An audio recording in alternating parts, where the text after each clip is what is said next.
Eu vi um tempo atrás uma pesquisa que mostrava das profissões do futuro, né? E um deles era o cientista de dados, né?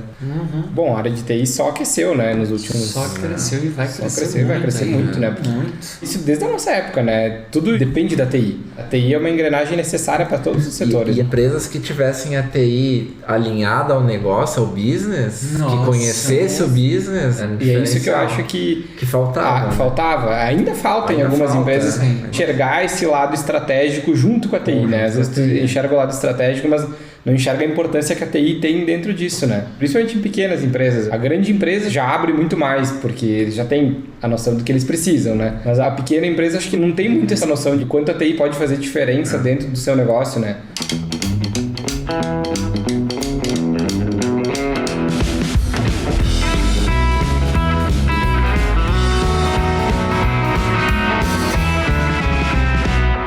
Fala galera, boa tarde, bom dia, boa noite. Estamos com mais uma gravação do nosso podcast.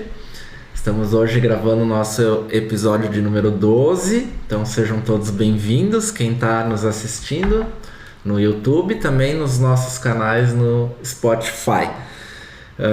Episódio número 12, então, vamos lá para mais um bate-papo. Estou aqui com o Eduardo e nosso convidado também, que já será apresentado em breve. Vamos lá para mais um episódio. Duda? É isso aí, gente. Passa então... a palavra aí para ti. Seguimos. Estamos aí de volta. Obrigado a todo mundo que está nos acompanhando. Estamos com mais um convidado aí super especial, Emir Radaeli. E, como de praxe, vamos deixar ele se apresentar um pouquinho, né? Falar um pouquinho. A gente já se conhece há uns aninhos, eu acho, já, né? Mas... que nem eu falei, a gente não conhece um décimo aí da história do Emir. Hoje vamos abrir um pouquinho mais aí para que vocês conheçam esse cara aí que já fez tantos projetos incríveis aí. A gente vai explorar um pouquinho isso aí. Então, sejam bem-vindos. Emir, passamos a palavra aí um pouquinho. Obrigado, Eduardo, Matheus, né, pela oportunidade de a gente poder estar aí junto com vocês e falar um pouquinho das experiências, enfim, compartilhar aí um pouco do conhecimento que a gente vem desenvolvendo ao longo de alguns anos à frente de projetos, né, organizacionais e na academia também. Eu creio que seja interessante começar uma fala dizendo para vocês que eu tenho trabalhado como consultor, como mentor, mais considerando toda a experiência ao longo do tempo, de muitos empresários, né, para muitos empreendimentos, sejam eles aqui no Brasil, sejam eles fora do Brasil, né? Então, a minha atuação tem sido no Brasil exatamente de norte a sul, né? Trabalhei muito em Belém, naquela região, trabalhei muito em São Luís, Fortaleza, nossa, sim, projetos belíssimos, né? São Paulo direto, né? E aqui no sul com muitas empresas, muitos empresários locais, onde a gente tem tido a oportunidade de apoiá-los nas suas iniciativas empreendedoras, planejando os seus negócios, né, definindo as estratégias mais adequadas para esse ambiente de competição e estudando muitas vezes a viabilidade dos seus projetos ou dos seus empreendimentos propriamente ditos, né? Então, tem sido bastante gratificante, porque invariavelmente a gente conhece pessoas com muita coragem, com muita determinação, acreditando em que dá certo, num Brasil que dá certo, num ambiente de negócios. O Brasil é maravilhoso, espetacular, com todas as suas nuances, é claro, com todas as suas, enfim, diferentes regiões e por consequência realidades, né, completamente diversas. Mas o Brasil é um país extraordinário, de gente extraordinária, né, de pessoas do bem, a sua grande maioria, seguro, né? E eu tenho então atuado para projetos nesse sentido que tem a ver com estratégia, né? E há muito tempo, seguramente aí há mais de 25 anos, né, nessa função, né? Mas também, para entender um pouquinho, eu acho importante contextualizar a questão da formação e depois a minha atividade junto da academia, né? Então, como é que essas coisas funcionam, né? Bem, eu sou lá egresso da engenharia, uma das formações, depois fiz direito e atuei muito na área de direito para compreender muito as questões bem empresariais, né? Nesse campo eu entendo que pude contribuir com muita gente, né? Defendi muita gente, geralmente empresários, empreendedores. Eu sempre tive esse perfil de ajudar o cara que está à frente dos negócios, lutando contra uma grande adversidade de questões que, de alguma forma, né, acabam sendo desafio para a atividade deles, né, dos empreendedores à frente dos negócios nos seus dias a dia. E é muito interessante porque aí depois disso eu fiz alguns MBAs e fui evoluindo, né? Fiz um mestrado na área de engenharia também. Né, de operações, e depois um doutorado na área de competitividade. E cerca de 15 anos para cá eu tenho estado também nos MBAs de diversas universidades, mas basicamente na Unicinos, né? Em função do doutorado ter sido desenvolvido lá na Unicinos, e com isso eu então comecei a trabalhar nos MBAs por conta da relação teoria e prática. Sim. Então, pela experiência profissional nas empresas muito grande, né? Então eu tenho me dedicado a ajudar as pessoas que estão passando com essas experiências, né? Que legal. Nos MBAs, basicamente da área de negócios, né? Então tenho atuado em muitos MBAs, né? Então essa é uma agenda bastante concorrida para diversas disciplinas, elas ligadas à questão de empreendedorismo algumas vezes, outras ligadas à questão da gestão estratégica e, mais recentemente, ligada à questão do analytics. Esse é um campo de conhecimento bastante novo, eu diria emergente, e que, inclusive, junto ao coordenador do MBA de Business Analytics da Unicinos, o professor Dr. Jerônimo Lima, nós escrevemos um livro sobre competição analítica. Então nós já publicamos, e nesse trabalho, essa primeira versão é uma versão que tem uma abordagem gerencial e que ajuda as pessoas que estão à frente dos seus negócios de compreender um pouquinho mais sobre o analytics aplicado e como ele pode contribuir com a questão da estratégia. Isso porque, como a gente tem estado à frente de projetos dessa natureza, eu me dei conta de que o analytics, mesmo em grandes companhias multinacionais, e eu tenho trabalhado para companhias assim pelo menos 15 anos para cá, né? E companhias de grande renome, e nessas companhias também o analytics é visto setorizado. Então são iniciativas feitas muitas vezes em pequenas áreas para resolver problemas específicos, e à frente do MBA, considerando que isso é quase que um estado de arte no conhecimento e principalmente na conversão e na sua aplicação, a gente conseguiu perceber que existe uma lacuna muito grande da aplicação do analytics junto à estratégia. Então não existe documentação, não existem ainda escritos sobre isso, né? E Dr. Jerônimo e eu, então, entendemos que nós poderíamos contribuir colocando uma obra nessa lacuna, né? E está fazendo bastante sucesso por conta de que nós fizemos abordagens até então não existentes. Pelo menos eu li todos os materiais, livros publicados nos últimos 2-3 anos e todos os artigos internacionais publicados sobre essas questões, e nessas leituras, né, eu pude observar, junto obviamente sempre a Dr. Jerônimo, que nós temos uma lacuna muito grande. Então, como ligar, por exemplo, a questão das empresas que adotam uma estratégia que tem uma natureza porteriana, né? Então, o cara que está lidando ali com o porter está vendo, então, a questão de, enfim, da diferenciação, ou a questão ligada por exemplo, liderança de custo, ou então enfoque, né? Tá, como é que o Analytics contribui quando o cara decide ir, por exemplo, para uma estratégia de liderança de custo, né? Então, tem uma lógica para aplicar, né? Não é qualquer coisa que serve em qualquer lugar. Sim. Existe um melhor fit, um melhor acoplamento para cada uma dessas lógicas. Mas o cara diz, não, mas eu trabalho, por exemplo, com a disciplina de liderança de mercado do Tracy Ursema como estratégia.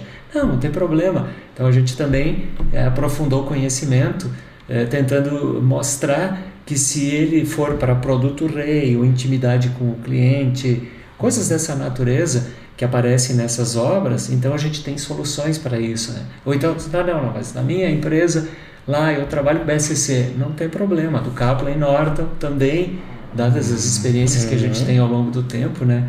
Aí montei uma sequência de abordagens bem adequadas, isso está no capítulo 6 dessa obra, né? Detalhando a utilização de cada um dos principais eixos, né? Então eu quero dizer, não, mas eu não uso nenhum desses, eu sou do estratégia do Oceano Azul. Não tem problema, nós também fizemos a abordagem a partir da obra da Melbourne, né?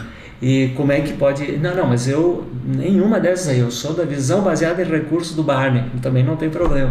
Fizemos a abordagem e mostramos como que as pessoas poderiam se aproveitar dos conhecimentos de analytics. Bem, nesse sentido, eu acho que caberia mais ou menos a seguinte questão, né? Tá, então o que é esse troço de analytics, né? Sim. Me parece que seria essa, né?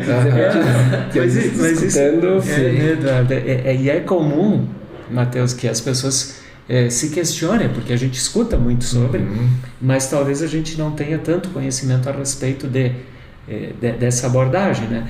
E são basicamente técnicas que a gente utiliza ou de estatística ou de ciência de dados para estabelecer as relações entre todos os dados, compreendê-los, de modo que eles sirvam como insight para quem vai tomar a decisão. Então, eventualmente, um determinado empresário que tem uma abordagem, por exemplo, lá de liderança de custo, né? Então, como é que a gente pode fazer para contribuir que ele, de fato, tenha na sua organização incrementos de liderança de custo? A propósito, nesse sentido, deixa eu relatar breve um caso. Claro. Nós montamos para uma empresa multinacional um projeto bastante interessante dentro dessa abordagem. E como esse pessoal trabalha com determinados produtos químicos e produtos na composição dos seus elementos, né, de comercialização, e é uma empresa que atua na área de alimentos, um dos maiores fabricantes do mundo de alimentos, né? Eles têm uma unidade em São Paulo e nós atuamos no sentido de ajudá-los a compreender a variabilidade da composição dos produtos que eles fabricam e, portanto, estreitar um pouquinho, calibrar melhor isso, de modo que pudesse se trazer economia na hora de fazer o produto, reduzindo a variabilidade, mas não entrando numa área de risco de que o produto ficasse eventualmente com especificações fora daquelas autorizadas pelos órgãos de controle nas quais os produtos são registrados, né? E foi muito interessante porque com os dados que nós coletamos, nós conseguimos ajudá-los a ter uma economia, eu diria, muito significativa, na ordem de quase 3 milhões de dólares, né? De um projeto, de um projeto, né, que nós montamos num ano, né? Isso, a economia, um save de mais ou menos esse valor ao longo do ano. Bom, isso chamou a atenção da presidência nos Estados Unidos, né, que ligou para a gente dizendo, cara, quem são vocês? Como é que vocês conseguem fazer isso? Né? Eu disse, olha, bem, aí tem toda uma outra história que eu preciso ajudar a entender, né, que eu estou envolvido. Há uns 4, 5 anos atrás, eu fui convidado a uma palestra sobre ciência de dados e as questões ligadas à estratégia junto ao pessoal da FGV em São Paulo.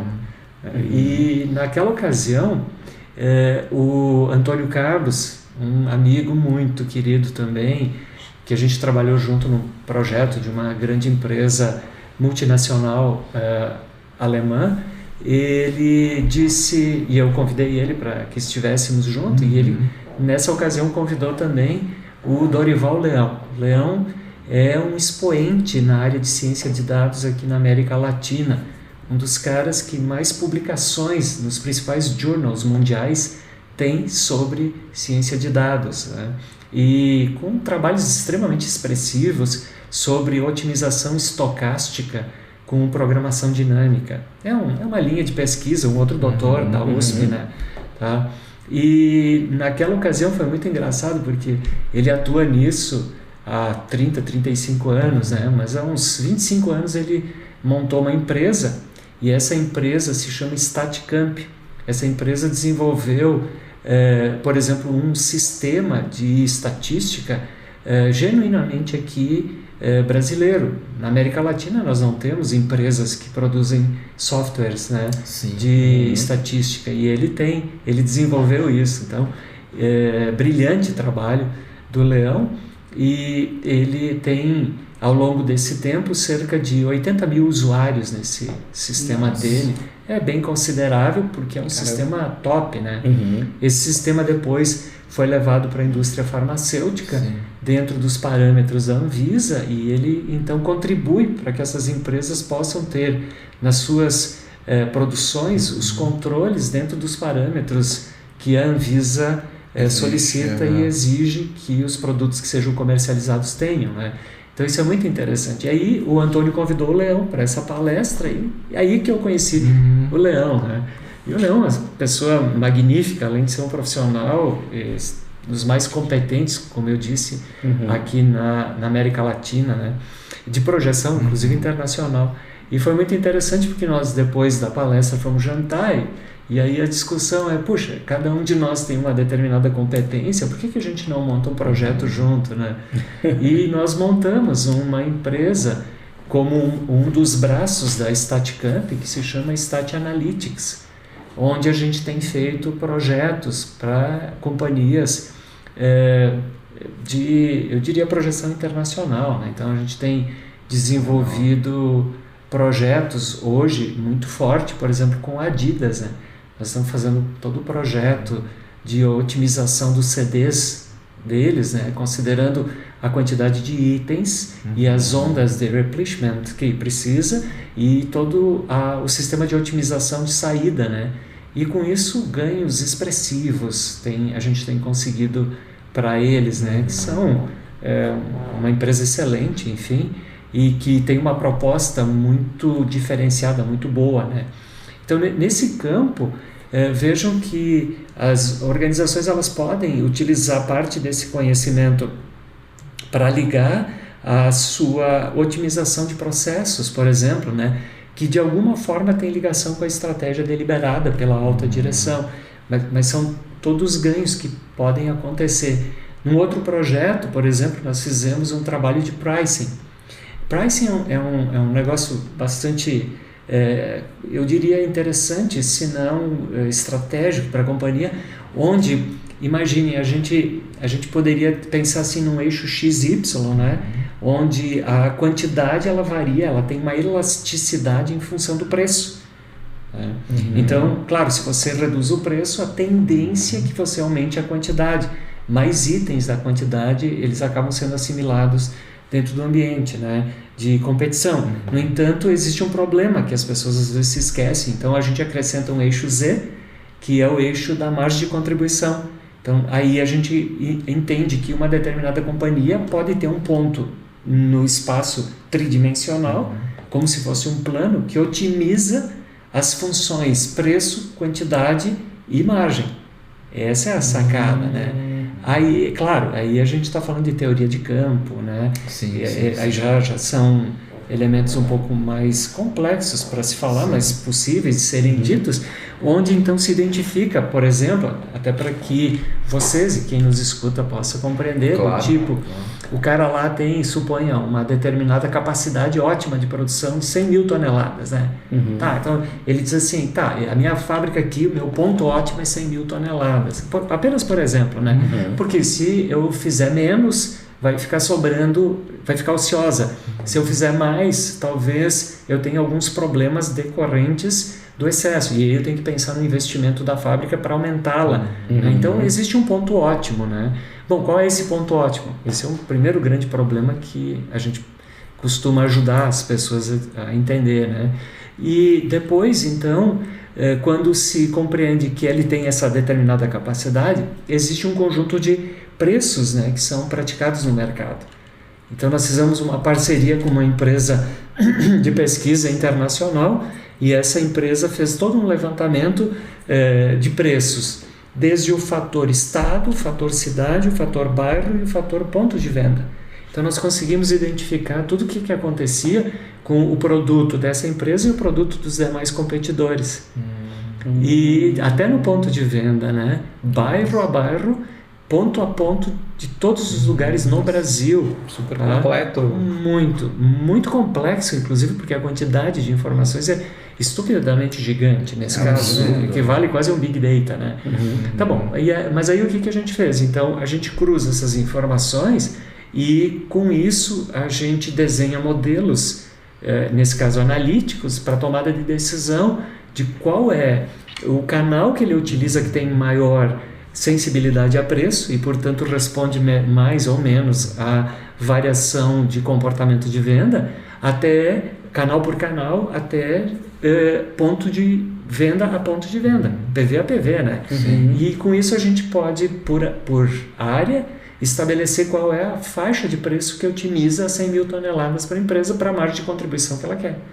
Então, nossa, isso tem um poder, né, eu diria, gigantesco, para auxiliar quem toma decisão a melhorar essa decisão à luz da ciência de dados. Né? Então, mas projetos... Não mais no achômetro, né? Não, é tudo com ciência de dados. Né? Então, esse é um campo, eu diria, emergente, cujas principais empresas do mundo, leia-se aqui Amazon, Netflix, Uber e outras aqui, todas têm por trás, para serem as projeções, o próprio Google, que é um fenômeno, né?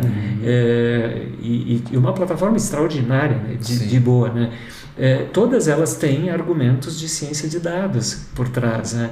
Trabalhando no sentido de otimizar a experiência do usuário ou a experiência do empresário em colocar os seus produtos, né? Como é que ele poderia colocar melhor, né? Então, existem, eu diria, oportunidades nesse campo que só estão recém começando.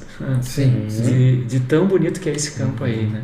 Que legal, que massa. Era uma coisa que há uns anos atrás tu não tinha essa noção de onde tu podia chegar, né? Agora na verdade tem muitos dados e muitas formas de tu cruzar todos esses dados até tu chegar num... E eu arrisco dizer que até as pessoas têm todas essas informações, às vezes, né?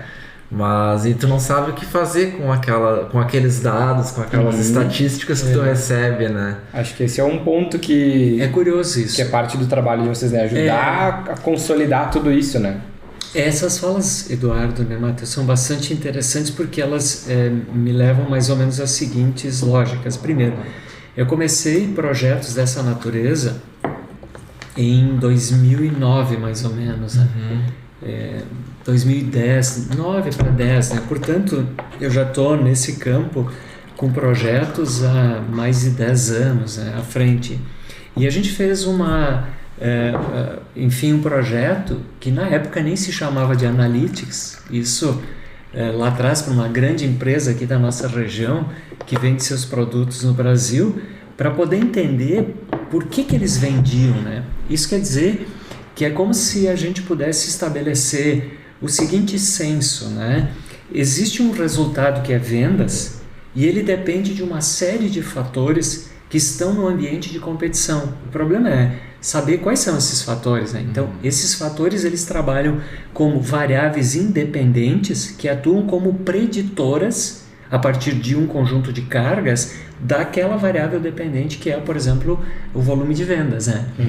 Então, há cerca de uns 12 anos atrás, uma pessoa que estava na linha de frente, na gerência de uma dessas empresas, ela brilhantemente fez a seguinte observação para mim, né? Dizendo assim, olha, a gente vende, mas a gente não sabe por que vende. Porque ora é porque o mercado está aquecido, mas isso é muito subjetivo, né? Ora porque parece que a safra é boa, ora parece que o dólar está bom, ora parece que a economia está aquecida, mas exatamente mas o que, né? Não se sabe. Não se sabe, né? Ele diz assim, teria como nós desenvolver um método para que a gente pudesse capturar esses sinais e converter eles em alguma coisa que pudesse ser base para a nossa tomada de decisão. Eu disse, puxa, que pergunta brilhante, né? Porque ela sai do empirismo e ela vem para um campo que é assim, puxa, se eu tiver melhores informações, ou ainda, melhor dito, informações estruturadas, quão melhor eu poderia tomar minhas decisões, né? E nesse caso a gente fez um projeto e durou cerca de 2 anos, porque naquela ocasião a gente precisava estruturar uma série de pressupostos que geralmente a gente precisa tê-los, né, nas empresas para que essas abordagens analíticas aconteçam. E nós então conseguimos gerar um conjunto de algoritmos que estabelecia o que ia acontecer com o desempenho futuro de determinadas linhas de produto, né? E foi muito interessante porque naquela ocasião, quando a gente apresentou os resultados, a gente conseguia projetar 6 meses à frente. E lá tinha, nessa projeção, eu lembro bem o dia e onde que foi, e eu disse, olha, daqui 3 meses nós vamos cair o faturamento dessa linha aqui, né? E aí o pessoal de lá, na grande maioria, disse, não, mas isso é o que tu acha, né? Eu disse, não, eu não acho nada. São os números que estão dizendo, né? E ninguém, naquele momento, obviamente deu muita credibilidade a isso, porque soava muito estranho, né? No entanto, passado o evento, e de fato, tendo caído a venda, logo depois me chamaram, disse, aí Boca Grande, do tipo, como é que tu sabia isso? Aí eu disse, não, eu reitero, eu não sei nada. Sim. A única coisa, eu não tenho experiência de vocês, né? Mas os números, dados os fatores ambientais e as variações ambientais, mostravam que poderia acontecer esse cenário aqui, né? E aconteceu mesmo, aconteceu a queda. E aí o pessoal brilhantemente disse, nós queremos isso no nosso sistema, porque qual é o poder nesse caso, né? Pensem comigo, olha, se eu consigo antever, por exemplo, 3, 4 meses à frente, uma redução de potencial demanda, o que os tomadores de decisão podem fazer? E era como nós ajudávamos naquela época eles a pensar, era assim, bom, qual é o teu lead time de fechamento, né? O tempo que eu preciso para abrir uma negociação e fechar. É de 20 ou 30 dias. Então, se eu percebo que vai acontecer uma redução ali à frente, eu posso dizer para ele, comece, dê um desconto de 5%, por exemplo, e feche o pedido 30 dias antes. Dizendo, cara, eu estou com uma promoção, aqui se tu fechar o pedido comigo agora eu te dou mais 5 ou 7%, né? Entende? O cara, ninguém vai entender por quê.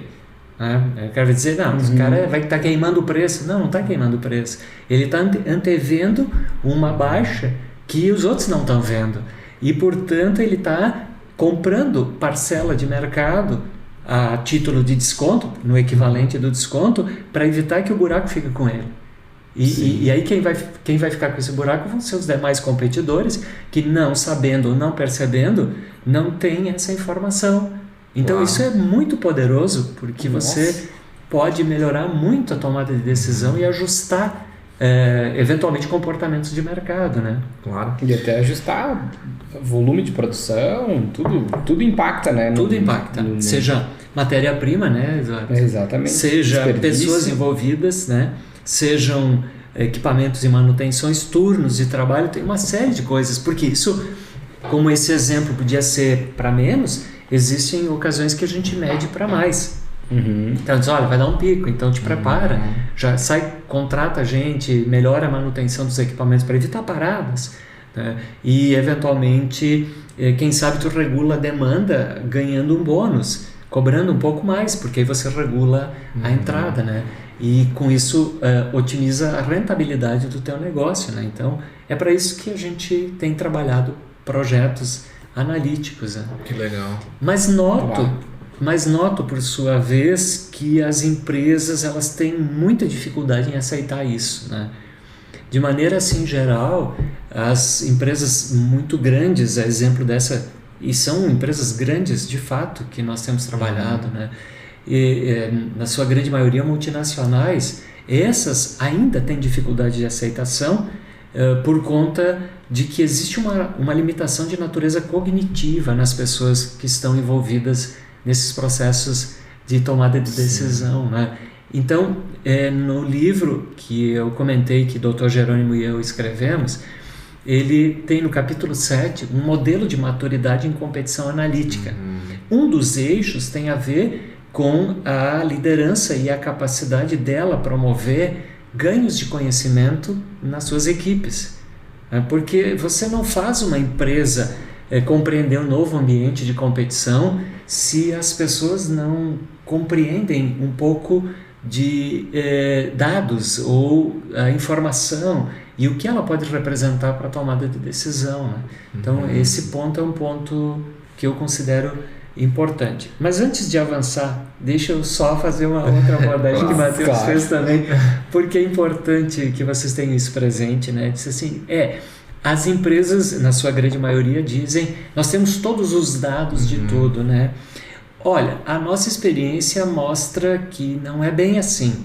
As empresas, elas têm dados nos seus sistemas transacionais, sim, é verdade, né? São os ERPs, elas têm muitos dados nos seus bancos de dados, né? Das suas operações, das suas transações.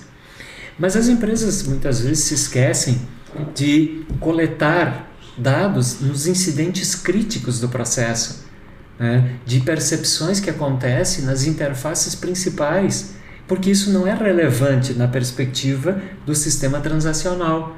Então, quando a gente começa um projeto analítico, duas grandes questões acontecem. Uma, elas têm o seu sistema de ERP, sistema transacional, que não contempla a realidade da operação na sua integralidade. Então, elas geram um sistema de planilhas paralelo para poder capturar coisas que elas não têm necessariamente dentro dos seus sistemas transacionais. Então, isso tem sido recorrente, né? A gente enfrenta nas companhias, elas têm lá o seu sistema, ERP, e elas têm um sistema de planilhas. Bom, esse sistema de planilhas é muito útil, seguro, mas veja, como eles não estão numa mesma base de dados, muitas vezes eles são incompatíveis entre si. Por quê? Porque cada área desenvolve uma lógica de coleta de dados ou de tratamento da informação segundo aquilo que ela percebe como realidade do fenômeno organizacional, o que não é necessariamente o negócio, é apenas como ela percebe do negócio, né? E isso é muito interessante, porque então esse sistema de planilhas, eles acabam não fechando entre si. Não é a realidade da empresa às vezes. Não, é a realidade de quem está administrando os dados, mas não necessariamente do negócio. Então aqui eu tenho um grande problema. E o segundo grande problema, ele tem a ver com a coleta de informações sistematizadas em todos os pontos críticos de contato que a empresa tem, seja com os seus fornecedores, com seus clientes e com os seus principais processos, né? Então as empresas estão aprendendo isso, até por força da indústria 4.0, que pressupõe, né, coletas de dados on-fly, né? Os processos vão acontecendo e sistemas automatizados muitas vezes geram a informação, mas não necessariamente essas informações são coletadas, até porque não tem nem espaço em servidores e tal para coletar a quantidade gigantesca de informação que um sistema como esse pode gerar em uma hora, né? Apenas, né? Então aqui tem um imbróglio, né? Que a gente precisa tentar resolver dizendo assim, olha, tá bom, mas então quais são as informações relevantes? Eu não sei, vai depender de qual a estratégia deliberada. Então, dependendo da estratégia que é assumida pela companhia, a gente pode melhorar o sistema de pontos de contato para coleta. Então, dependendo do que o cara quer fazer, a gente consegue, primeiro, montar um processo de negócio melhor orientado para que ele consiga, de fato, ter os dados que ele precisa para o tratamento analítico. Senão, ele não consegue. Percebe? Aí já começa o primeiro nozinho que a gente tem, né? E segundo, a questão ligada à capacidade cognitiva das pessoas compreender o que o dado quer dizer, convertido depois em informação, e depois disso, que tipo de decisão que a gente toma. Bom, nesse sentido, também gostaria de só comentar com vocês que existem 3 grandes níveis que opera o Analytics, né? Ele opera com uma natureza descritiva, que tem muito a ver com todos os BIs que as companhias têm. Ou seja, são sistemas que olham os dados que foram coletados nos sistemas transacionais do passado. Então isso é eminentemente descritivo, né? Alguns desses sistemas já incorporam alguns pequenos argumentos de segunda natureza, que é preditivo, então que consegue fazer uma determinada predição. Mas a predição não é bem assim para fazer. Não é uma simples inferência do tipo, como se usa em esses sistemas de planilha, que a gente vai lá e projeta. Não, porque existem relações que são por dentro, são de variabilidade de comportamento, e existem relações causais que são externas. E aí começa a confusão, né? Porque o que causa aquilo, né? Então aqui eu arrumo um problema, então como é que eu resolvo isso, né? Então eu preciso de capacidade cognitiva para poder entender a predição. A predição não é um fenômeno tão simples de fazer. A gente tem usado algumas técnicas. Por exemplo, quando você analisa por dentro os fenômenos, por dentro eu quero dizer dos bancos de dados históricos, né? Eles têm uma certa variabilidade inerente do comportamento da companhia para com o mercado que ela atende, ou para o segmento de mercado, ou para o share de mercado que ela atende. É só isso que esses dados contam. Mas eles têm uma determinada variabilidade, né? Então, a gente pode, por exemplo, utilizando um argumento como a simulação de Monte Carlo, que é uma técnica, né, de ciência de dados, que faz combinações a partir desses elementos que se compõem o banco de dados e suas variabilidades, e fazem uma estimação de comportamento futuro, né, com base nesses dados aqui, né? Então isso é uma forma de pensar na qual a gente vê um futuro possível, ele é baseado na análise do provável. Então a probabilidade de um evento acontecer vai dar aquela possibilidade de futuro. Recentemente, por exemplo, nós fizemos um estudo dessa natureza de uma empresa que vinha faturando um determinado número, X, por exemplo, e para 2022 era Y, o resultado planejado. Eu disse, tá bem, entendi, se eu puder ter acesso aos dados de vocês, históricos e dados ali de natureza do DRE, enfim, sim. A gente analisa isso, e aí eu mostrei, disse, olha, com os dados históricos e com o comportamento de vocês, é possível fazer X mais N aqui, só, não Y que você quer. Ele disse, não, mas a gente vai obter isso. Sim, mas não do jeito como vocês estão fazendo. Então, o que você vai mudar para poder obter isso? Então, num primeiro momento choca, né? Porque, porque eu tenho intenção, porque eu vou conseguir. Não funciona assim. O mundo real não funciona assim. Sim. Porque se todo mundo quisesse conseguir o que quer, hoje a gente sempre fez assim e sempre deu certo. Não existe mais, né? Não funciona mais dessa maneira, né?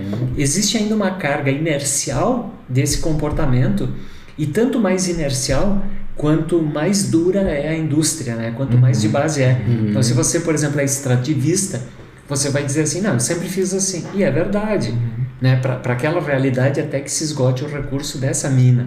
Né? Mas à medida em que você vai se aproximando de produtos misturados com serviço, e mais produtos que prestam serviços cada vez mais próximo do consumidor, menos verdade essa lógica. Eu sempre fiz assim, né? Então a gente precisa ter um certo cuidado para classificar essas abordagens, né? Mas isso serve a exemplo dessa questão que eu falava antes, para que o cara possa dizer assim, tá, você está mudando, então a gente roda, porque isso é muito demorado e são sistemas muito pesados para rodar, né? Um volume muito grande de dados. Um volume muito grande, e aí são às vezes 50 mil interações, 500 mil, dependendo, de 50 a 500 mil mais ou menos, né? Interações. Então o sistema ele fica combinando, né? Vários fatores a partir da variabilidade de comportamento e para dar uma saída que é a probabilidade de tais eventos acontecer. Então, curiosamente, isso serve para quê? Porque aí, quando a gente faz esse tipo de análise, o cara que está eventualmente fazendo esse resultado hoje e a gente mostra isso, amanhã então ele muda, ele começa a mudar lá a maneira dele fazer, ele começa a incrementar algumas coisas e aí o resultado começa a aparecer. Quando o resultado começa a aparecer, é como um vetor, esse vetor mês a mês ele vai mudando, porque aí você roda de novo e ele diz assim, olha, antes era x mais n, agora você está conseguindo x mais n mais n. Tá? Então você está indo no sentido do y que você quer. Então a gente consegue calibrar. O que você está fazendo está dando certo. Agora, se me perguntar o que é que tem que fazer, isso eu não vou saber, porque a expertise de cada negócio né? Está na experiência de cada um dos gestores do negócio. Mas a gente pode contribuir ajudando a elucidar esses fatores, né? Por exemplo, isso é uma das lógicas, né? Sim. E isso como funciona, assim, uma linguagem bem, digamos, não sei nada de como funciona isso, tá?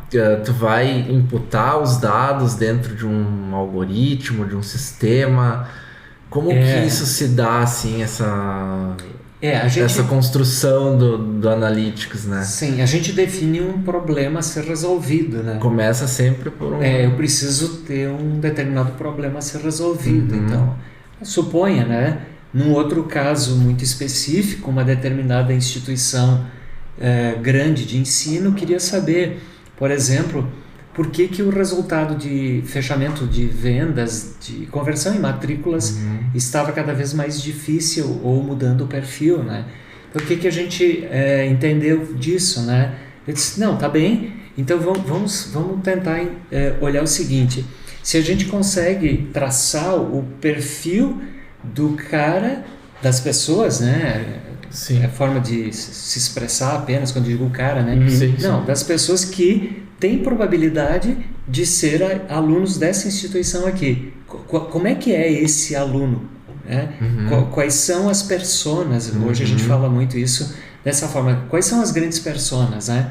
Então, nós identificamos, a partir de uma série de dados históricos, qual era o perfil da pessoa que estudava naquela instituição, considerando que cada uma das instituições tem no nosso conjunto de inconsciente coletivo e talvez nas nossas memórias uma determinada competência específica, né? Então você pensa, a universidade tal, ela é boa em tal coisa, a outra em tal coisa, sabe? A gente mais ou menos faz essa relação, talvez não tão perfeita, mas a gente tem uma certa noção, né?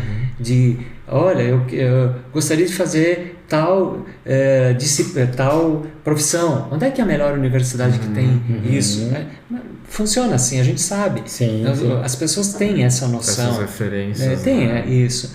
E aí a gente começou a identificar, para essa competência dessa universidade, qual era o perfil médio de pessoas que fechavam. Isso serve para quê? Serve assim, se você tem, por exemplo, 100 pessoas interessadas, você já consegue fazer uma estratégia de classificação. E essa estratégia de classificação vai dar a probabilidade de quem vai ser os caras que vão fechar matrículas aqui. Isso serve para quê? Porque se você está fazendo um trabalho de prospecção, você vai escolher aqueles que têm a ver com o perfil de competências da tua instituição e vai atender prioritariamente esses caras, porque eles são os caras que vão converter aquele determinado interesse, desejo na ação que é estudar aqui. Então a gente otimiza. Mas tem um monte de outras pessoas que pesquisam, né? Muitas vezes elas só estão pesquisando por mera informação. Especulação, bem colocado, né? E não se trata de não atendê-las ou não. A gente atende igualmente a todas, né?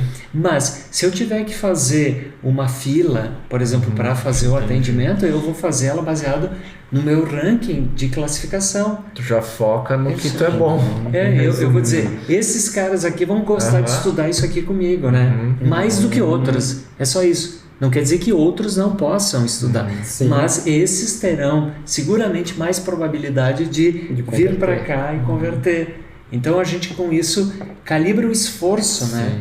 Imagina, se você tem, suponha, uma quantidade de atendimentos, né? Quem você vai atender? Como você vai usar esse recurso? Você vai usar esse recurso mais para aqueles que têm maior probabilidade de fechar negócio contigo. Então, são essas, eventualmente, lógicas que a gente ajuda as pessoas a compreender, né? E aí sim, depois eu preciso dos dados, né? E aí, a partir dos dados, a gente vai ver a consistência ou não, a coerência ou não, e como é que eles respondem, né? A determinados algoritmos. Porque, veja, também nesse caso, a Staticamp é uma empresa que está há mais de 25 anos desenvolvendo projetos em ciência de dados. Nós estamos falando de centenas, se não milhares de empresas que a gente teve a oportunidade de ajudar. E aí, nesse sentido, nós temos algo como 150 algoritmos desenvolvidos, dos quais 40 são proprietários. Tem direitos autorais sobre eles, né? E esses algoritmos, eles compõem técnicas de ciência de dados diversas, né? Então, eu tenho um determinado problema, então nós vamos usar ferramentas de ciência de dados diferentes e ver quais são as que melhor dão resultado para nós, né?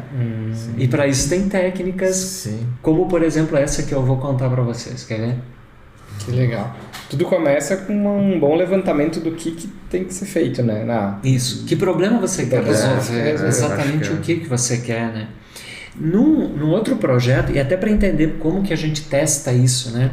Assim, o pessoal tinha dados, vamos colocar apenas por hipótese de determinados anos, né? Então eu tenho ano 1, 2, 3, 4, 5, 6 e para cada ano, então eu tenho os dados e o resultado, sempre, porque isso tudo é histórico, né? Então como é que a gente faz para poder calibrar ou acertar um modelo, né? Dependendo eu diria, a relevância do tipo de solução que a gente pretende abordar. Então, um caso que eu entendo que é muito crítico, né? Que é definir a moda futura, por exemplo, né? Uma indústria que trabalha com padrões de moda, né? Vai fazer modelagens de tecidos e coisas que joga isso lá para o futuro. Você, obviamente, gostaria de saber, assim, qual a moda que vai dar certo no próximo verão, suponho, né? Porque o inverno agora já foi. Né? O que tinha que acontecer já foi. Mas o próximo verão pode ser que a gente quisesse saber, né? O que dá certo. E esse é o lugar mais complicado. É um dos lugares mais complicados que a gente tem para trabalhar, porque a moda é efêmera. Ela tem uma série de argumentos que são difíceis de serem previsíveis por conta de que tem a ver com a percepção humana, né? Sobre o ambiente, enfim, coletivo, né?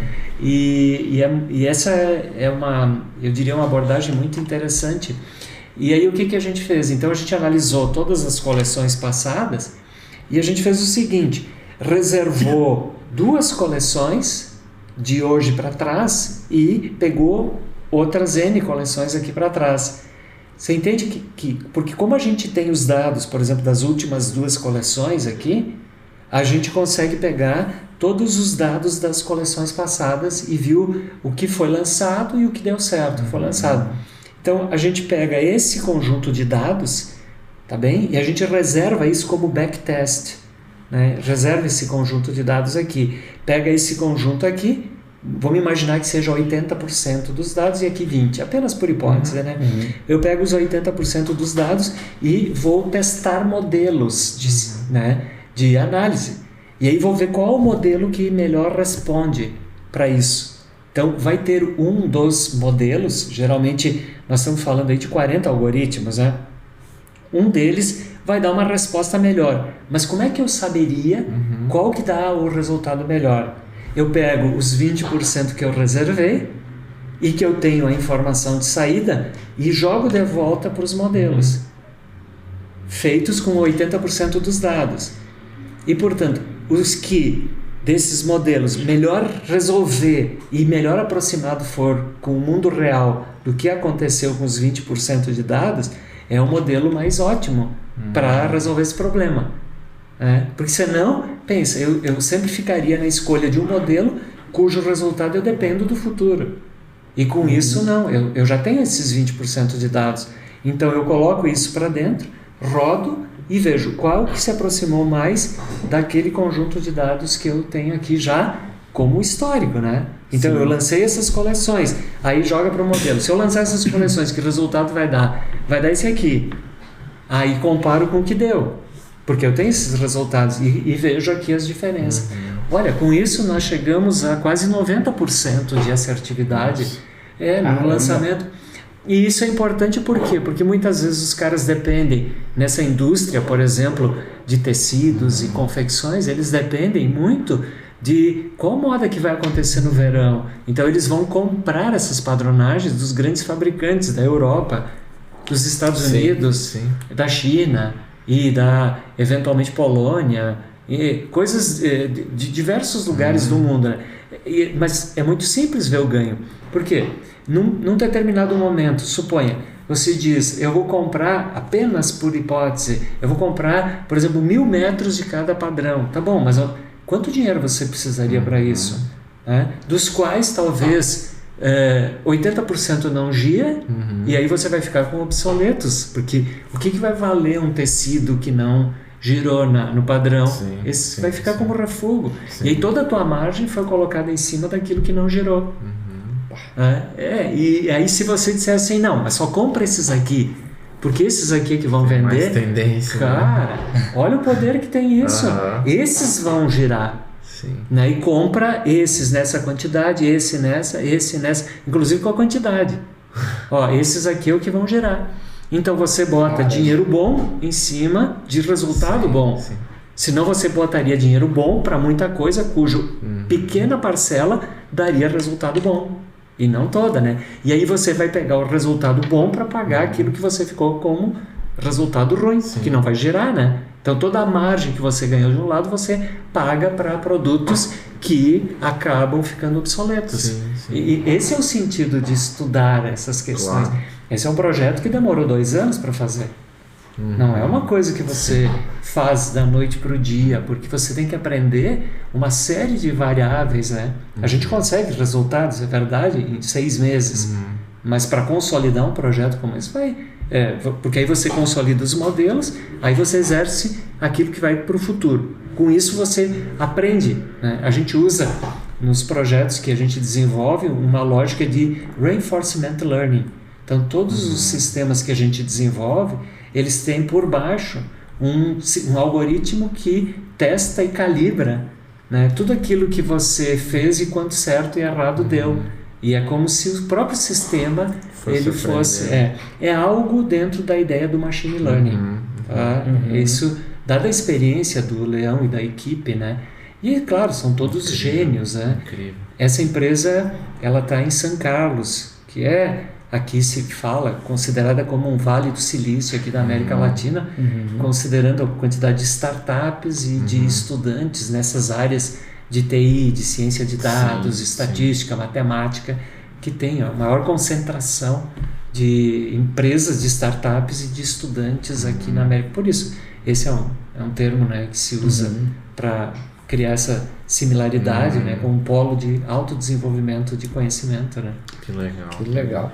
Mas é compreensível de entender, às vezes, o porquê, né, que tu comentou que às vezes falta um pouco dos empresários, dos empreendedores acompanharem o processo, porque realmente é algo incrível. E é complexo, né? Às vezes é complexo, só que parece tão ótimo que tu não acredita naquilo, né? Tipo, mas será que, sabe, como é que vai acontecer isso? Eu vou conseguir? Porque pelo que eu entendi até agora, tu vai estar sempre um passo à frente. Tipo, tu olha pro que tu tem, pro teu passado, e tu tá 1 ou 2 passos na frente dos teus concorrentes, né? Por isso que é uma coisa que é muito mais... Quando a empresa é muito maior, é muito mais viável, eu acho isso, né? Porque aí tu consegue ter dados muito mais claros, eu acho. E mensurando. E acho que... Não sei se isso consegue se adaptar num porte pequeno, assim.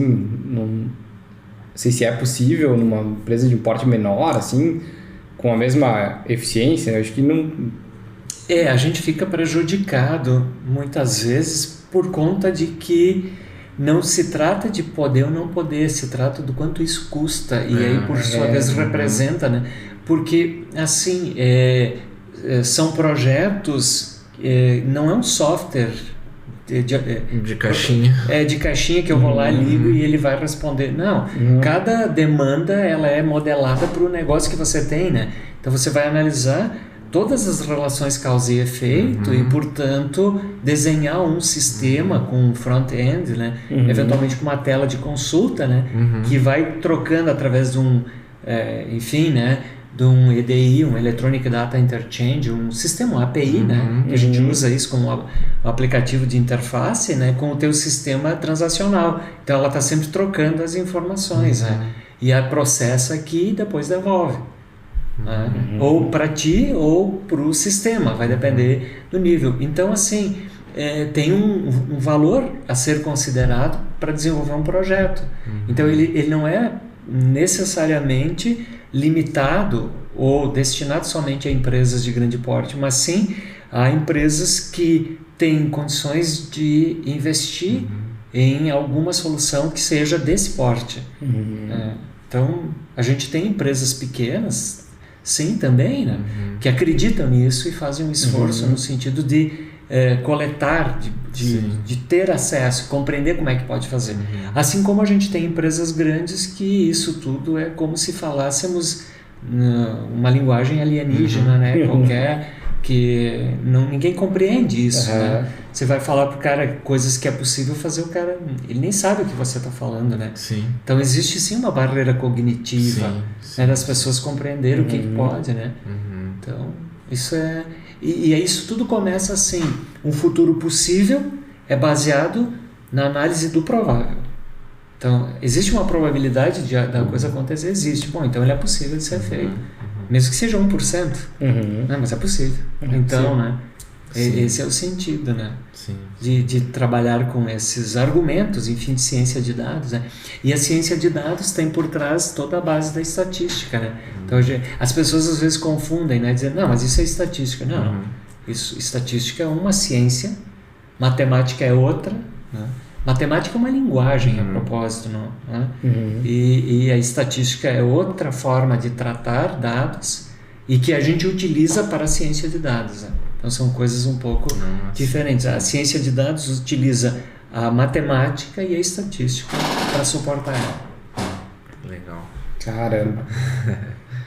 Mas pensando agora, tu também trabalha só com a parte de consultoria também, não necessariamente que tenha que ser ligada a essa parte da Analytics, ou nos últimos tempos tu está focado só nessa parte da Analytics, assim? Não, Eduardo, eu tenho ajudado como mentor para muitos empresários, né? Pequenos também? Pequenos, sim, pequenos, e que têm algumas dificuldades e precisam passar por elas, né? Seja na governança, na estratégia, nos seus modelos, né? Ali de gestão, e muito ligado à estratégia de negócios, né? Então, esse tem sido acho a minha maior contribuição, meu campo de trabalho maior, né?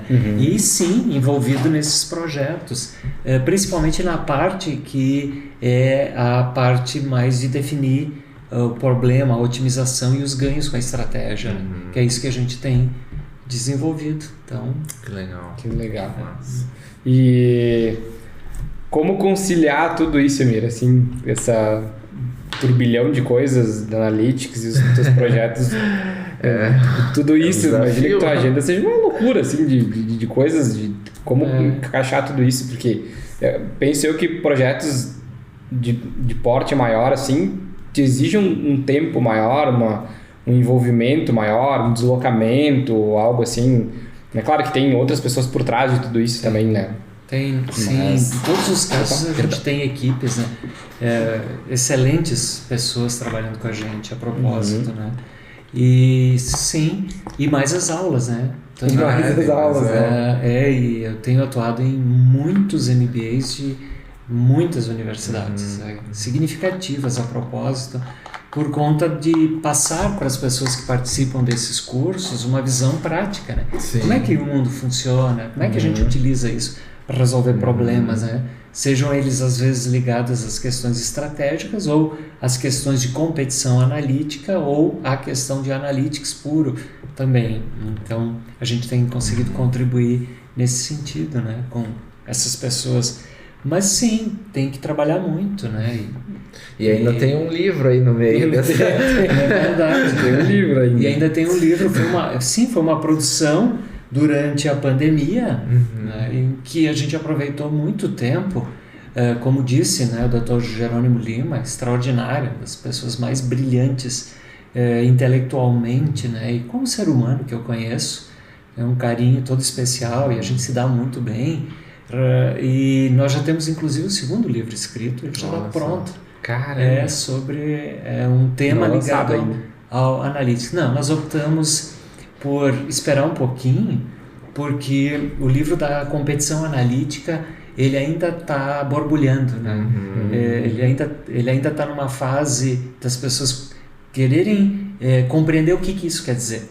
Então a gente precisa um tempo um pouquinho maior, né, para isso acontecer, e acho que no segundo semestre a gente lança esse outro livro, que já a capa está pronta, o texto está pronto, né, e ele tem um conteúdo brilhante, desenvolvido pelo Dr. Jerônimo, que tem a ver com a sociologia da tendência.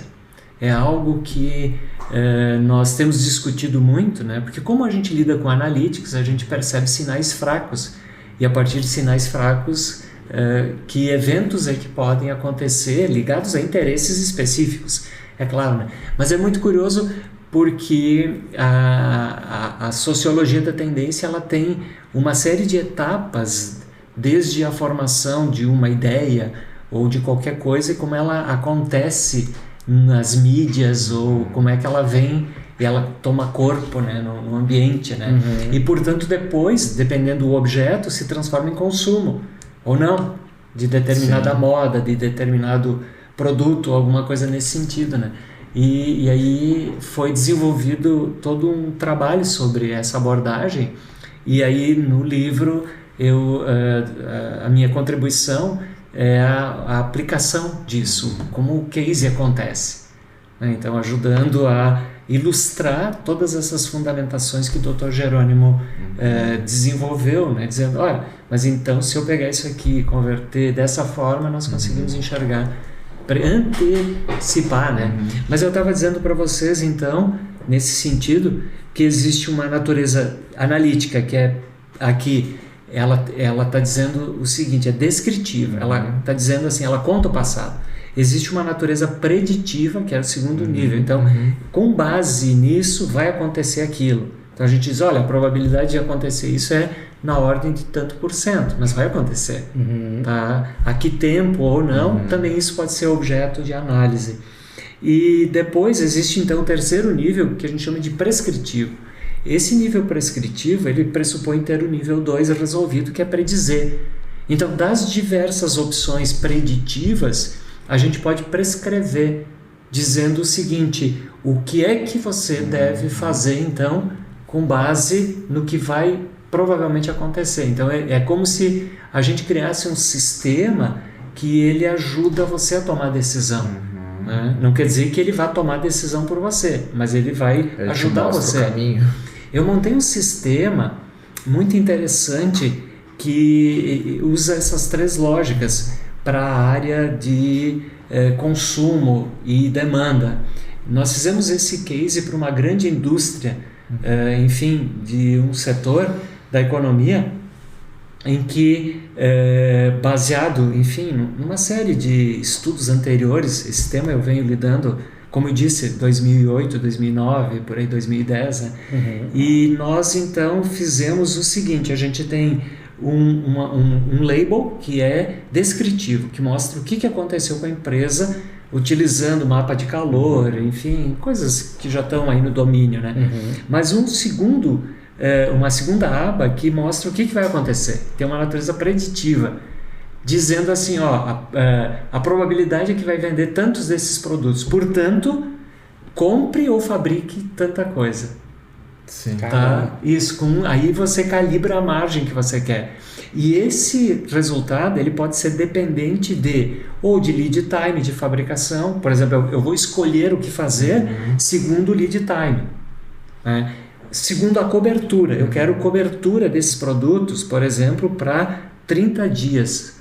Tá? Para fazer, por exemplo, setup de máquina uma vez só. Não fazer setup toda semana, né? Em função da demanda. Eu vou fazer o setup uma vez por mês. Então eu dou cobertura de estoque. Então a gente calibra o back, né? Desse custo. Quanto é que custa manter essa produção que foi antecipada aqui? E será que isso gera receita depois para ti? E qual é a margem que você vai ganhar com aquilo? Então você antecipa, né? Você economiza na quantidade de setup e você com isso otimiza, obviamente, né, o teu custo de produção. Sim. Porque você dá uma produção maior para cobrir 30 ou 45 dias de demanda. Tá? Ou você pode pela margem. Então, diz, não, peraí, mas eu vou programar a minha fábrica pela margem de contribuição. Então, eu consigo planejar o que deve ser fabricado pela minha margem final. Então, com esses dados que a gente coleta dos sistemas transacionais, a gente consegue fazer um trabalho espetacular, né? Incrível, e depois, aí eu bolei uma terceira aba, né? Em que a gente faz a prescrição comercial. Porque muitas vezes você tem muitos produtos na tua linha, escapa a tua racionalidade, a teus olhos. O que é que está girando ou não? Você sabe, não, esse aqui está vendendo mais, mas isso é meio superficial, né? E aí nós montamos todo um sistema que mostra o que está acontecendo. Então, dependendo de alguns parâmetros, ele mostra se está entrando em obsolescência o produto. Então ele já sugere, atenção com esses produtos, porque esses produtos estão se tornando obsoletos no nosso estoque. Ou então eles estão começando a custar mais caro no estoque do que estariam sendo vendidos por um preço menor. Isso aí. Então existem análises, né, que a gente aqui corre por trás e diz assim, tá chegando a um ponto em que manter esse item no estoque, certo? Tá custando mais caro do que vendê-lo a esse preço aqui. Então ele já te diz, se tu vender isso aqui, você vai converter aquilo que está lá na prateleira, você vai converter em dinheiro por caixa. Tá? E outros que estão aumentando, você está dizendo assim, considere eventualmente fazer uma promoção e coloque mais produtos dessa natureza junto. Considere programar mais a fábrica para uma rampa de subida, né? De esse determinado produto que ele está começando a ser um produto mais spot, né? Então, com isso ele ajuda o cara que está ali ou na programação da fábrica ou no comercial a programar melhor. Poderia ser programar a importação, caso ele venha de fora, programar a fabricação, caso ele seja produzido localmente, ou o serviço, caso ele seja uma prestação de serviço, né? Então, tem possibilidades assim impecáveis, né? Nossa. Até às vezes parece surreal que tudo as possibilidades que pode acontecer e tudo que tu pode prever e incrível trabalhar são muitas possibilidades. E Emir, tu acha que isso, tu pensa que isso é quem não participar dessa nova, digamos, dessa nova análise de produtos e serviços vai acabar ficando de fora um pouco ou vai um tempo ainda até isso maturar e... Eu não sei se vai um tempo, porque se eu fosse, por exemplo, de um supermercado hoje, eu me preocuparia. Se eu fosse de um varejo, eu me preocuparia. Não sei vocês, mas se eu pegar hoje o celular, eu entro na Amazon, e a Amazon em 2 dias me entrega não só produtos eletroeletrônicos, como também, se for o caso, produtos de limpeza. Quer dizer, eu não preciso nem mais ir até o mercado. E por um preço, incluído frete, melhor do que ir até o supermercado, né? Porque muitas vezes eu vou em determinado supermercado e ainda tenho que pagar estacionamento. Né? Não são todos, né? Mas em alguns casos sim. Então, puxa, e o cara consegue, ou então compra programada. Eu vou lá e digo, eu quero isso aqui uma vez por semana. Cara, pensa. Então, assim, olha, eu entendo que as empresas que não tiverem um cuidado com o tratamento dessas informações, ou pelo menos o potencial benefício que elas trazem, seguramente elas terão um pouco mais de dificuldade do que outras, né? Sim. É só isso, né? Deixarão de existir? Não, acredito, pouco provável, porque sempre vai ter aquilo que você precisa para agora, que você vai ter que ter aí perto, né? Sempre vai ter o cara que quer comprar e quer pegar a coisa na mão, lá na hora, seja no varejo, seja nos mercados, seja em qualquer coisa, né? E para pequenas empresas que atuam regionalmente, né? Cujo efeito eventualmente de ciência de dados pouco significativo seria, né? Mas quando você começa a ter empresas cuja projeção não é só local, mas regional ou nacional, aí eu entendo que as empresas deveriam, me parece, se preocupar um pouco mais com estudar esses fenômenos de comportamento e consumo ligado a preditores de causa e efeito, né? Até porque mudou bastante o perfil de consumo, principalmente pós-pandemia, eu acho, né? A pandemia acelerou muito isso, das pessoas consumirem mais de casa, entregar, que a gente falou, a Amazon entrega em 2 dias, sabe? E isso, de uma certa forma, puxou o nível para cima, né? Porque daí, cara, como a Amazon entrega em 2 dias, como é que a Magazine não vai entregar em 2 dias também, sabe? Como não? Então, sendo que, né, ambas têm um potencial de fazer um estudo desse, de ter ferramentas assim, de ver como melhorar esse processo, né? Então acabou... E tem e fazem. E fazem. E por isso que elas têm o resultado que elas têm, né? São empresas cujos crescimento, né, e projeção hoje, a exemplo de uma ou de outra, né, já são gigantescos, né? E acho que a ciência de dados, nesse caso, é a competição do futuro, né? Por isso que a gente desenvolveu a competição analítica, esse livro, mostrando o efeito que o Analytics tem em cima dos negócios, né?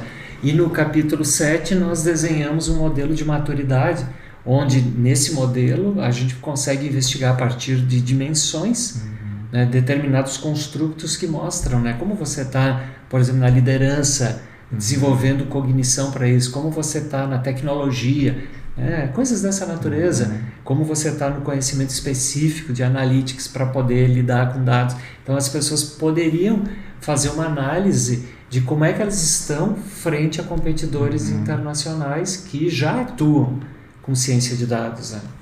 E até me surgiu agora, quando nós trabalhávamos na TI, o pessoal que foi pro lado, na época do Business Intelligence, o BI, que agora... BI, né? Seria antes, acho, da ciência. Eu acho que é um pouco antes, né? Um pouco mais espartano. Eu lembro que já deu um salto na carreira, né? Então até é legal para quem é do meio, agora que tu falou da TI, da tecnologia também, quem olhar com outros olhos para esse lado também vai ser um pulo, né? Um tempo atrás uma pesquisa que mostrava das profissões do futuro, né? E um deles era o cientista de dados, né? Então, a área de TI só aqueceu, né? Nos últimos... Só cresceu e vai crescer muito. Só cresceu e vai crescer muito, né? Porque tudo depende desse... Claro. Isso desde a nossa época, né? Tudo depende da TI. Todos os setores... A TI é uma engrenagem necessária para todos os setores. E aí, empresas que tivessem a TI alinhada ao negócio, ao business, que conhecesse o business, era e é isso que eu acho que faltava. Faltava. Ainda falta em algumas empresas enxergar esse lado estratégico junto com a TI, né? Às vezes tu enxerga o lado estratégico, mas não enxerga a importância que a TI tem dentro disso, né? Bom, tu deve ver isso muito frequente, né? Principalmente em pequenas empresas, né? A grande empresa já abre muito mais, porque eles já têm a noção do que eles precisam, né? Mas a pequena empresa acho que não tem muito essa pequena, bem pequena, às vezes mais ainda, né? Não tem essa noção do quanto a TI pode fazer diferença dentro do seu negócio, né? Às vezes com coisas simples, né? Nem tão a fundo, né? Com ciência de dados, participando, mudando o processo, mapeando o processo, entendendo como funciona. Eu acho que esse deve ser um grande desafio também para ti, né? Esse é um grande desafio, sim, porque a gente tem atuado nas turmas de GNTI, né? E tenho tido a oportunidade de orientar muita gente no trabalho de conclusão. E isso me lembra um trabalho de um colega, né, que fez um estudo particularmente, eu diria, muito importante, com base num artigo que ele trata Does IT Matter, né? Será que importa a TI? Isso foi muito interessante porque ele muda o eixo de abordagem da TI como sendo o centro do negócio para a TI sendo apenas alguém que converte a lógica do negócio no argumento de programação, né? Onde o analista ele estaria mais ligado à área de negócio do que propriamente dito à TI do negócio, né? E desloca. E esse cara fez um trabalho belíssimo, né? Para uma empresa também multinacional e a projeção dele nesse sentido foi extraordinária e foi convidado para morar nos Estados Unidos e tal, em função da projeção de carreira, né? A gente tem tido assim a oportunidade de ajudar muita gente a melhorar muito a posição profissional a partir do argumento do conhecimento, né? O conhecimento pode transformar muita coisa. Essa é a ideia. Legal. Que legal.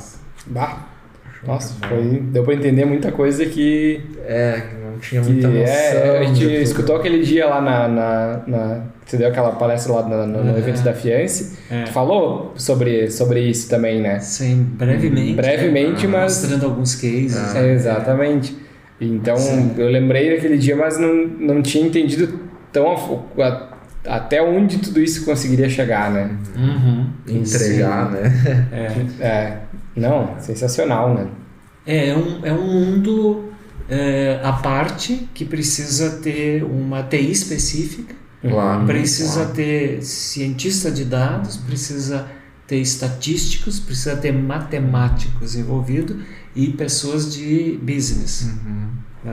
Não dá para você fazer eventualmente, né, uma empresa, eu vou montar uma área de analytics, tá bom, então eu contrato cientista de dados, não vai dar certo.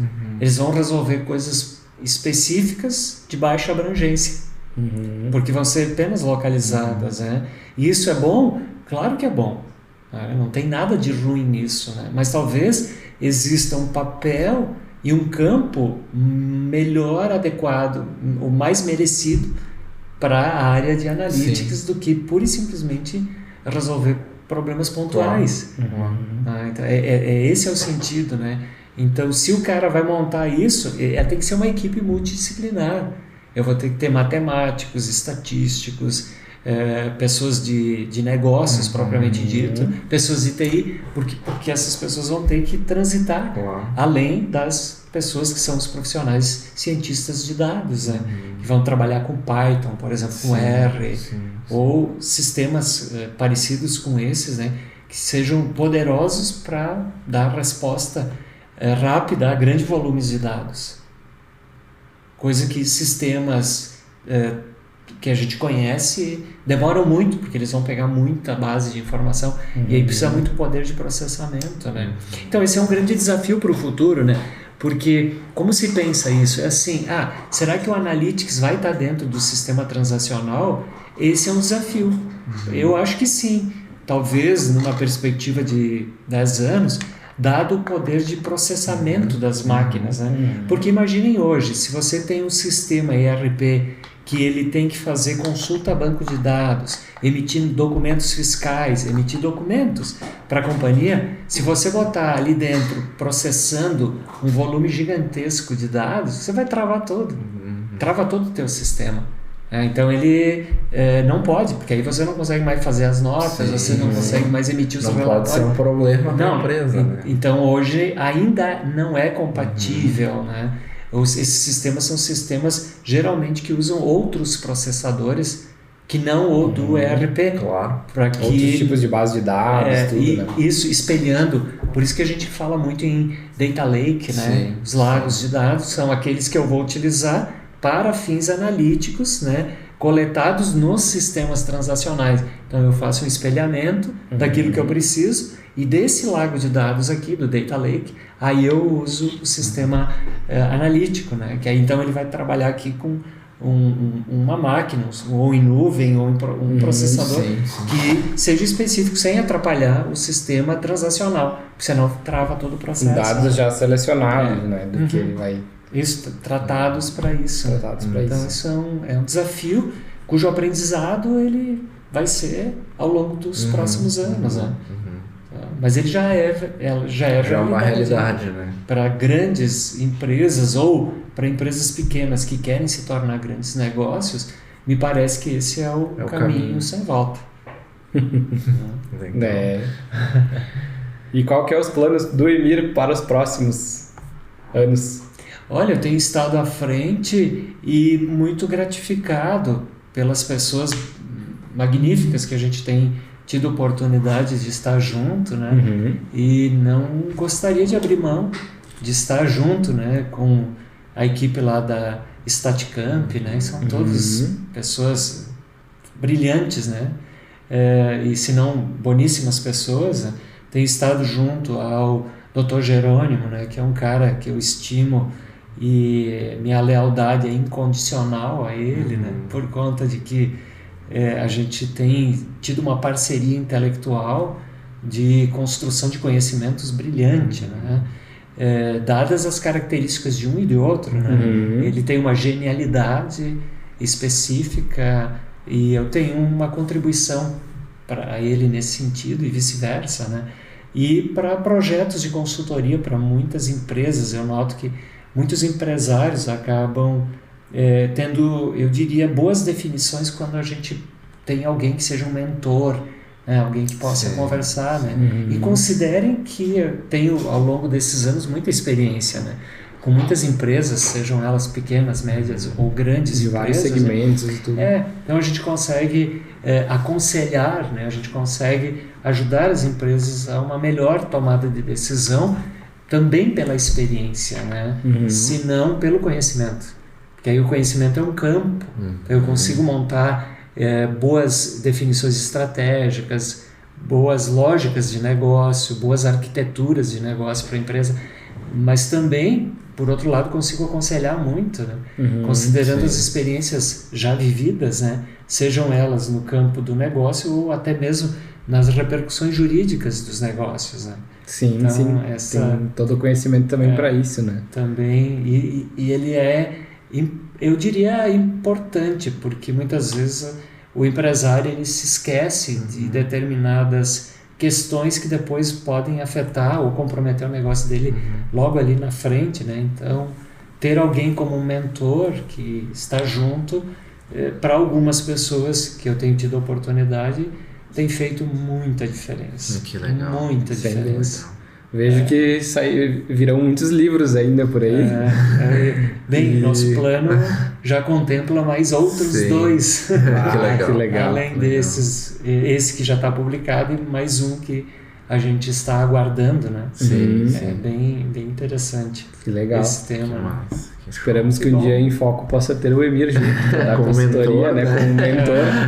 Eu acho que ainda não é o momento, mas vamos acredito que esse dia vai chegar. Que bom, né? Mas seria um prazer, né? A gente já teve a oportunidade de trabalhar junto lá na Crediário e acho que seria incrível se a gente pudesse trabalhar junto aqui também. Claro, somos super pequenos ainda, né? Sim. Mas eu entendo que essa mentoria é sempre muito, muito importante, muito válida, porque abre a nossa... Às vezes a gente pensa de uma forma, mas tu tá vendo de fora com uma bagagem enorme que tu tem de outras empresas, de como funciona, do mercado e tudo, que tu... Não, né? talvez é diferente, talvez Sim, tu segue por outro caminho, esse caminho não vai dar certo, e aí, né? O Então, caminho das pedras, já conhece. Eu já conheço muitas pedras. É bem isso. Que legal. Que bom, gente. Então Fico tá, Emir. super à Muito disposição. obrigado pela tua participação. Agradecemos, com certeza. Um papo super construtor. E esclareou acho que vai abrir a bastante, mente de muita gente que não tinha nem ideia de como isso funcionava e não conhecia sobre o assunto, né? Então, essa é a nossa ideia, né? Sempre trazer um assunto diferente dentro do guarda-chuva do empreendedorismo, né? Mas várias veias diferentes aí para que nossa audiência sempre consiga tirar uma mensagem, um ensinamento, né? Exatamente. Nessa linha aí. Exatamente. Se puder deixar teus contatos para quem chegou até o fim aí, como te encontram, sim, tá bem. como chegar até o Emir. Só Emir Redaeli, né? É muito fácil, tem seja no Instagram, seja no Face. Tu costuma produzir algum LinkedIn. conteúdo assim para rede social ou não? Já produzi, às vezes mais, às vezes menos. A gente tem... Às vezes quer conhecer um pouquinho mais, se aprofundar um pouco mais, né? Acho que o LinkedIn tem boas informações, né? Ah, legal. Depois legal. Eu acho que seria conveniente, então, sugerir acessar o site da StatCamp, Stat de estatística, né? Camp, junto, né? Então, StatCamp, o temudo.com, não vai o BR nesse caso. Esse site, ele tem muito material, ele tem um núcleo nele que tem a ver com o Action, que tem cerca de 30 mil acessos por dia. Nossa, caramba. É um dos sites, eu diria, mais completos do mundo sobre ciência de dados. Legal. Ali dentro dele, né? A gente coloca na descrição. A gente coloca na descrição do vídeo. E então, esse é belíssimo, né? E existe o site também, acho, com conteúdos aí de conhecimento, artigos. Acho que vocês iriam gostar de ler. Tem alguns materiais publicados por nós, escritos por nós, é ibca.net.br, Instituto Brasileiro de Competição Analítica. Tá? E ele tem todo um modelo que nós desenhamos sobre todas as etapas para caminhar na construção da competição analítica. Tá todo ele visual, mostrando etapa por etapa o que significa, quais são os grandes desafios que tem para serem então cumpridos. E ali dentro tem todo um manifesto de competição analítica e tem artigos publicados, bem atuais, inclusive, a semana passada, sobre assuntos muito atuais desse tema. Que legal. Deixaremos na descrição ali ambos os links. Isso aí. Para quem quiser acessar. Então tá, vamos agradecer a quem chegou até o final com a gente aqui. Exatamente. Né? E falar pro pessoal também, quem acompanha nós no Instagram da Infoco, quiser deixar alguma sugestão, alguma crítica, a gente está sempre abertos também. Pode chamar nós no Instagram. @InfocoStudio. Que aí é onde a gente consolida o podcast e a Infoco no mesmo Instagram, né? Infoco Studio. Justamente para ter um canal único de comunicação com todo mundo. Chama nós lá que a gente responde com prazer. Obrigado, gente, Obrigado pela deferência, né, e gentileza de oportunizar um espaço para a gente poder atualizar essas falas. Né? Com certeza. Uma alegria para nós poder te receber aí. Então tá, até o próximo. Valeu! Valeu, gente. Até o próximo episódio.